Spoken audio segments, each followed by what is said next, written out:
Singapura sedang melakar pelan untuk menangani krisis-krisis yang berlaku pada masa depan secara lebih berstruktur. Sejajar dengan itu, pemerintah telah menerbitkan kertas putih mengenai tindak balasnya terhadap pandemik COVID-19. Simakan itu meliputi pengajaran-pengajaran utama yang boleh ditimba tentang cara membina daya tahan ekonomi dan negara serta keupayaan khidmat jagaan kesihatan. Salah satu dapatan utamanya adalah pentingnya mengukuhkan keupayaan demi menjangkakan pelbagai kemungkinan. Dalam hal itu, pemerintah akan meluaskan lagi pelbagai senario dalam membuat perancangan menghadapi pandemik. Pemerintah juga akan menyimak sumber-sumber yang diperlukan demi memastikan Singapura dilengkapi dengan sumber-sumber demi menangani krisis dengan baik. Sebuah pasukan khas akan ditubuhkan terdiri daripada para pakar yang tertumpu kepada aspek-aspek tersebut. Having some dedicated officers focus just on anticipating what future scenarios might be and thinking hard about that so that we can have better forward planning capabilities. I think that's something that we have learned from this crisis, and we will see how we can implement that in our crisis management systems for the future. Walaupun simakan itu akan membantu Singapura membuat persiapan lebih baik bagi menangani sebarang pandemik pada masa depan, DPM Wong berkata Singapura tidak seharusnya mudah berpuas hati kerana semua pandemik bukanlah sama. Kertas putih itu akan dibentangkan di Parlimen untuk dibahaskan secara sepenuhnya apabila Parlimen kembali bersidang nanti.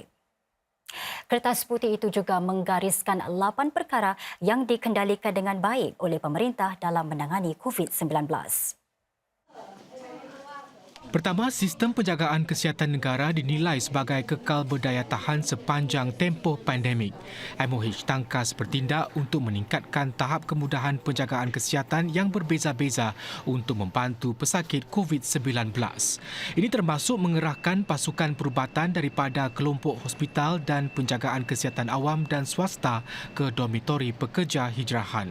Dalam tempoh setahun pada 2020, MOH juga meningkatkan kapasiti dan keupayaan ujian daripada kira-kira 100 ujian PCR sehari di 10 makmal hospital sektor awam kepada kira-kira 60,000 ujian PCR sehari.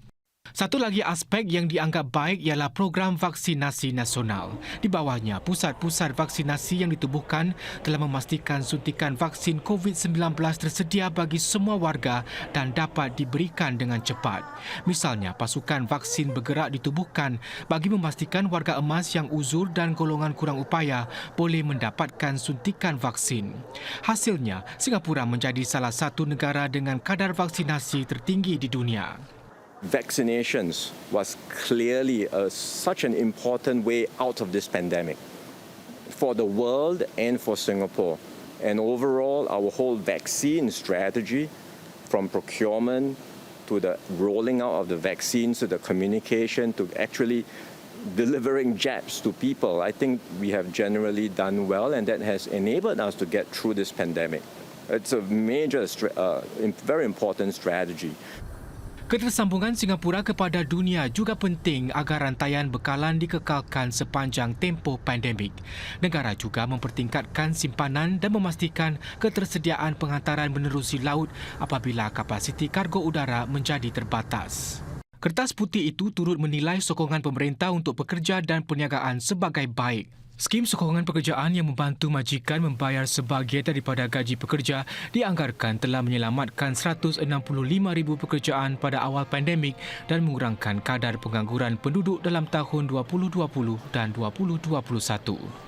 Pemerintah juga menyediakan beberapa pakej bantuan seperti pinjaman, rebat sewa dan penangguhan pembayaran balik pinjaman yang membantu perniagaan untuk kekal bertahan. Langkah-langkah tersebut membolehkan ekonomi Singapura yang menguncup sebanyak 3.9% pada 2020 bangkit semula kepada pertumbuhan 8.9% pada 2021. Pandemik itu juga menyebabkan tekanan emosi, psikologi dan keuangan bagi kebanyakan orang dengan individu yang terdedah termasuk warga emas menjadi kebimbangan terbesar. Kertas putih itu membentangkan sokongan pemerintah untuk golongan yang memerlukan melalui skim bantuan sementara, agensi perkhidmatan sosial menangani semakin banyaknya keperluan di lapangan, langkah perlindungan dipertingkat di rumah penjagaan dan rawatan warga tua serta langkah untuk menangani keperluan kesihatan mental. Singapura juga berjaya memastikan pendidikan dapat diteruskan sepanjang tempoh pandemik. Dalam tempoh pemutus rantaian jangkitan dari April hingga Jun 2020, semua sekolah beralih ke pembelajaran di rumah HBL. Sumber tambahan disediakan untuk membolehkan guru kerap berhubungan dengan pelajar serta menyokong ibu bapa. Semakan kertas putih itu juga mendapati bahawa pemerintah mengeluarkan maklumat tepat pada masanya melalui saluran yang dipercayai seperti sidang media pasukan bertindak berbilang Kementerian MTF bagi COVID-19. Selain itu, ia juga mempertingkatkan usaha untuk menolak maklumat tidak tepat, penipuan dan pengaruh asing semasa pandemik. Komunikasi yang berkesan itu berjaya mengekalkan kepercayaan orang ramai. Dan sepanjang pandemik, masyarakat menyokong satu sama lain menerusi SG United. Institusi-institusi agama turut membuat penyesuaian dalam memenuhi keperluan penganut agama masing-masing. Kertas putih tersebut turut meneliti 6 aspek yang boleh diperbaiki dalam cara pemerintah tangani COVID-19. Pada peringkat awal COVID-19, pemerintah menasihati orang ramai supaya tidak memakai pelitup kecuali jika mereka tidak sihat. Walau bagaimanapun, selepas kajian mendapati bahawa penularan virus boleh berlaku sebelum individu mula menunjukkan gejala, pemakaian pelitup kemudian diwajibkan di tempat-tempat awam pada April 2020. Menurut Kertas Putih, perubahan dasar pemerintah dalam pemakaian pelitup itu merupakan keputusan yang bercanggah dengan pendiriannya sebelum itu. Ini menjejas kepercayaan dan keyakinan orang ramai dalam pengendalian krisis tersebut. Aplikasi dan token Trace Together serta daftar masuk Safe Entry pula mengambil masa beberapa bulan selepas pelancarannya pada Mac 2020 untuk benar-benar memberi kesan. Keberkesanannya bergantung pada penggunaan aplikasi itu yang meluas dan ini hanya berlaku apabila alat itu disepadukan melalui Trace Together Only Safe Entry yang diwajibkan di tempat berisiko lebih tinggi mulai Jun 2021. Peraturan pengurusan selamat yang berubah-ubah dan kurang jelas juga menyebabkan kesukaran dalam pelaksanaannya. Apabila sempadan Singapura dibuka semula, beberapa langkah pengurusan selamat didapati agak keterlaluan serta terlalu rumit, sukar dilaksanakan dan dijelaskan lantas mengelirukan orang ramai. Satu lagi adalah penularan di dormitori pekerja hijrahan yang semakin meruncing dari April hingga Ogos 2020 dengan ratusan kes baru dilaporkan setiap hari. Kertas putih itu menyatakan langkah berjaga-jaga awal yang dilaksanakan pihak dormitori tidak mencukupi. Menurutnya, siasatan lebih mendalam dan pengawasan di lapangan dengan lebih baik dan lebih awal sepatutnya dilakukan. Mengenai kawalan sempadan pula, Kertas Putih itu mengatakan kawalan sempadan lebih agresif mungkin diperlukan apabila berhadapan dengan tanda-tanda penularan virus dengan pantas di tempat lain bagi mengurangkan bahaya kes import. Peralihan ke fasa endemik juga terjejas apabila varian Delta menular di negara ini. Langkah-langkah pengurusan selamat bagi tangani varian Delta yang berulang kali diketatkan dan dilonggarkan pula membuatkan penduduk resah. Selain itu, program pemilihan di rumah yang pada mulanya dilancarkan sebagai langkah perintis kemudian menjadi mod semula jadi bagi lebih banyak orang pada September 2021 menyebabkan ketidaktentuan dan rasa cemas dalam kalangan pesakit dan keluarga mereka. Saudara, Kertas Putih yang diterbitkan pemerintah hari ini turut membentangkan 7 pengajaran yang diraih daripada pengalaman COVID-19 bagi hadapi krisis maupun pandemik akan datang. Pertama, apabila menangani krisis yang rumit, pemerintah mesti menetapkan terlebih dahulu dimensi mana yang perlu diutamakan, termasuk lebih jelas keutamaan antara kesihatan awam dengan pertimbangan ekonomi. Singapura juga mesti mengukuhkan daya tahannya untuk lebih bersedia menghadapi gangguan dan bangkit daripada sebarang kegenjutan. Dan ketiga, pemerintah boleh melakukan lebih banyak lagi untuk memanfaatkan kekuatan rakyat dan sektor swasta. Untuk berbuat demikian, pemerintah mesti membangunkan ekosistem untuk menyokong dan memupuk hubungan ini dalam masa aman. Seterusnya, kepakaran kesihatan awam yang kukuh dan kapasiti organisasi mesti dibina secara sistematik dengan memperluaskan kapasiti penjagaan kesihatan sebagai aspek utama dalam hal ini. Kelima, penggunaan sains dan teknologi dalam pengurusan krisis pandemik mesti diinstitusikan. Ini bermakna melabur dalam sistem data dan keupayaan kejuruteraan serta memastikan keselamatan siber. Pemerintah juga mesti mengukuhkan struktur dan keupayaannya untuk perancangan masa hadapan demi bertindak balas dengan lebih tangkas dan lancar.